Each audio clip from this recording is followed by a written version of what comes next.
Hey, what's up? It's Jim, and today I'm going to talk about Flow. This is an interesting movie, I will say. I think there's very few animated films that I think take advantage of the fact that they are in the animated medium as much as this movie does, and I mean that in the best way. This movie is basically just about a cat. You don't have to hear humans talk in this movie, so if one of your complaints about movies is that there's too many humans talking in them, I know that's a complaint I have too. This is a great movie for you. You should check it out. About a black cat, apparently in the description of Wikipedia it says a dark gray cat. Whatever. To me it was a black cat. The black cat is just hanging out in this weird forest. You're not exactly sure what time it is, if it's your own reality, what planet it's on. That doesn't really matter. But it really doesn't. There's a cat walking around this place. You see it like seeing some dogs, which look like, breeds that we're used to as humans now, like a golden retriever, stuff like that, or a Labrador retriever. Sorry, a Labrador retriever. There's this big bird, which I think is called a secretary bird or something. You see a lemur and a caballera, and all these other animals. See a black cat walking on this forest area. You see a golden retriever, and it's sort of just chilling and all this stuff. And then you see all these deers move, and suddenly there's a ton of water, and the cat has to get to dry land, gets on a boat. There's the secretary bird, which I think is its name. Yeah, it is a secretary, but that's a weird name.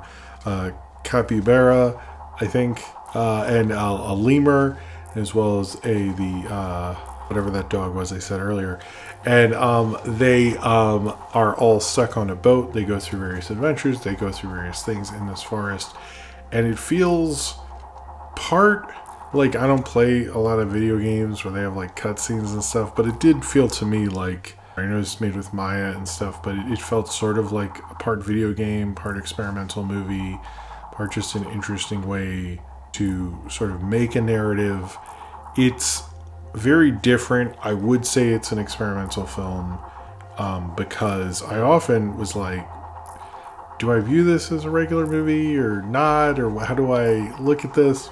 I was sort of questioning it, even though I was sort of like vibing on a Sunday night on my couch, just chilling, watching Flow was like very relaxing, to be totally honest with you. I kind of thought the overall experience and or vibe of it was actually one of my more like homey experiences watching a movie at home. I just kind of got into it, but it sort of like both washed over me and enveloped me in a way that it sort of felt like I was like just relaxed within it as I'm watching this cat go on various adventures.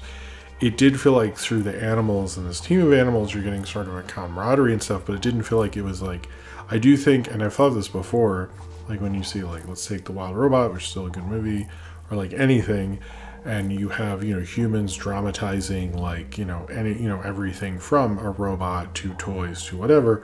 We always contextualize it as humans, basically. We can't just like have a whole different thing. We always have to do it as humans. I understand, like, those movies probably had a lot of money involved and they insisted on that stuff, and maybe the creative people didn't even think of doing something more experimental. Who the fuck knows? But the point is like this movie just doesn't do that. It strays from that completely. And it kind of, I thought, brings up the idea that it's like when we anthropomorphize animals, or we give them a celebrity's voice or a person's voice or something, we're missing sort of the point and the storytelling possibilities. And this felt like a whole sort of different thing. Like I almost felt like it had a lot of confidence in the fact that let's let animals be animals. And it feels like that. I've seen the director the video of him and his dog like waiting for the Oscar things, and like this is, I don't know this, I haven't watched any interviews with this director. I've heard people like his last film and stuff, but in this case I would 100% say like he is an animal person. Like it looks like they studied animals and how they move and stuff. It felt like I was watching my cats. I actually watch it with my cat, who in turn, although he will sometimes, Buster, he's sleeping in the corner over there, he will sometimes watch stuff. This like looked at it, saw it was a cat, kind of looked, and then turned his head the rest of the time. So I guess it wasn't. He's not a big movie guy. Whatever. I think this is an odd movie because I almost feel like there's like not enough to say, because like I don't know. I almost feel like I need to watch it again. It felt like there was so much, but it also felt like I was just like watching animals play. It almost didn't, in some or animals live. I wouldn't say play, but animals try to survive and stuff is like sort of a different thing. But and like, where were they? But it's like none of that. I don't know. Just such a different way to tell a narrative. And, no other media, like live action couldn't have done this. Like, I mean, it would take like a million. I don't think it's possible. But like in animation, you can do this. And like the possibilities of animation, I think, have opened up a lot more, which I guess we all knew was going to happen. Is like technology is cheaper and cheaper in sort of motion pictures, and like this, or more easily accessible animation technology and stuff. But this shows why the medium needs to open up. I mean, like before, you probably couldn't have had a best animated feature because there weren't enough films released, and now you have so many. And like this harkens to the creativity that has been sparked by having much more of a wide open medium than we previously had, when it was like, Disney and a few other jerks make movies occasionally. This highlights something about it. But I also like I had a black cat for many years. Unfortunately, she is no longer with us. But it felt like how black cats move. And I also like that it was a black cat because they just don't get the greatest treatment in the world, unfortunately. Remind me of her, of Olive. It's just a really interesting film. I could see, I don't know, I was like, do I watch this with kids? Like, other people gonna be into this? I know I've talked to so many people about different kinds of movies. I feel like there's such an apprehension now to different kind of stuff, but this is like, I think it's sort of all audience, but also sort of like, so sort of weird, but I'm also like, it's really not a weird movie. It's just animals being animals, and there's a certain glory to that. I think the one thing about, if you're talking about experimental film or things that are trying to mess around with narrative, they almost like, you might think of it as a fuck you thing, but it's almost like that's how they felt the best way to communicate that vision or story or moral or whatever. And I felt that way about this here, where it's like, it feels like this is how we wanted to say it. There's probably larger meanings in all of this that I'm totally missing. Maybe I am being too surface level and so forth, but I did find it to be quite the achievement of animation. Sort of reminded me of the Red Turtle, in terms of that was no dialogue, but this felt like naturally no dialogue. We're like, where's the dialogue going to come from? These fucking animals? Like, it's like nobody's going to talk. I do think the extreme originality to it is what really makes Flow pop the way it does, and it's sort of unforgettable, but it's also like, it did feel like sort of like this thing I witnessed, and I wasn't sure how to make heads and tails of it, but at the same time it felt very engrossing. It's a very weird experience, and I think I often respect directors who can sort of put my mind in a weird place. Like if you can do that, I almost feel like that is such a major artistic accomplishment. It's one thing, when you see a big movie and it does what big movies do, and that there's 100%, there's very much an art to that. I think when you get something like this is like almost like unclassifiable in a lot of ways, and it's like doing so many different things and like using animation in ways that work, using the pros of the medium to create something like this.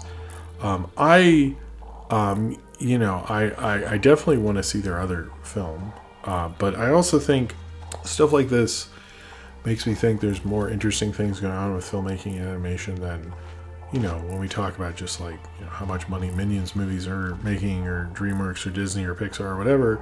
We're sort of, that seems to eat up the conversation, like these big brands, or like what we're used to, when you have all this other cooler stuff going on. And I mean, this is the cooler stuff right here. This is the different thing. This is something that only animation could have brought to you. And I think like just showing a cat trying to survive with these other animals and the various like pitfalls and problems of that.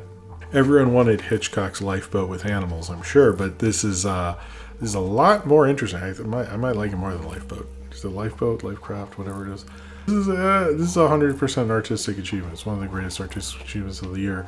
The animation sort of reminds me of what was going on in The Wild Robot. It definitely reminds me of video games and stuff. I got used to it fairly quickly. It wasn't there wasn't a problem or anything like that. But I do find it interesting, as much as we're playing with no dialogue in animated films and stuff like that. I do think that's something we need to open up more towards, because as much as it feels like we're have like heavy, celebrity voices and acting and stuff like that, like, let's show what the medium really has to offer, and that's what this does. And it's interesting just following a cat and letting it be a cat. And like, sometimes art and movies, you do the simplest thing, it can say kind of a lot.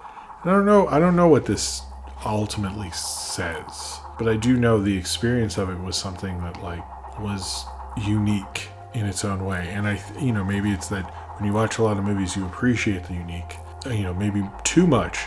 But I feel like this is different. I think I need to rewatch this. I don't like to do a review of a new movie if I watch it more than once, so I won't. But I mean, now I can watch it myself. You can't stop me.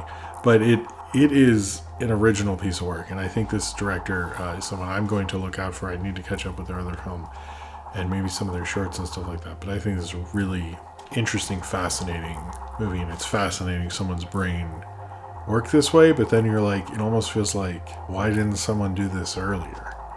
And I think there's a lot of times you see some great art, you're like, how did we take so long to get here? But man, it's pretty genius he did it.